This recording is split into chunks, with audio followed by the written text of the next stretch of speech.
అంబేద్కర్ కోనసీమ జిల్లా అమలాపురంలో కిడ్నాప్ కు గురైన బాలిక కేసు సుఖాంతమైంది. పట్నంలోని ఐమాన్స్ స్కూల్లో 5వ తరగతి చదువుతున్న నిషితను సోమవారం సాయంత్రం ఓ యువకుడు కిడ్నాప్ చేశాడు.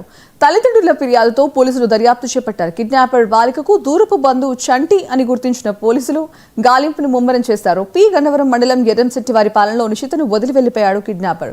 వెంటనే పోలీసులు అక్కడికి చేరుకుని బాలికను సురక్షితంగా తల్లిదండ్రులకు అప్పగించారు. ఇక తమ పాపను సురక్షితంగా అప్పగించినందుకు పోలీసులకు పాప తండ్రి కముజు రమణ కృతజ్ఞతలు తెలిపారు. రమణ గారు వాళ్ళ పాప స్కూల్ నుంచి ఇంటికి రాలేదు, వాళ్ళ దగ్గర బంధువు అయినటువంటి ఈ సత్యమూర్తి అనే ఆయన తీసుకొని వెళ్ళిపోయాడు అని సమాచారం మాకు ఇవ్వడం జరిగింది. దాని మీద కేసు నమోదు చేసి దర్యాప్తు చేయడం జరిగింది. దర్యాప్తులో భాగంగా కాకినాడ వైపు వెళ్ళాడు అనే సమాచారం మీద 2 బృందాలని కాకినాడ పంపించడం జరిగింది. మళ్ళీ తక్కువ టైంలోనే కాకినాడ నుంచి మళ్ళీ గన్నవరం వైపు వచ్చాడని మాకు సాంకేతిక పరిజ్ఞానం ద్వారా తెలియడం వెంటనే మళ్ళీ ఇంకొక 2 బృందాలని ఇక్కడ అలర్ట్ చేసి స్థానికులందరినీ కూడా అలర్ట్ చేయడం జరిగింది.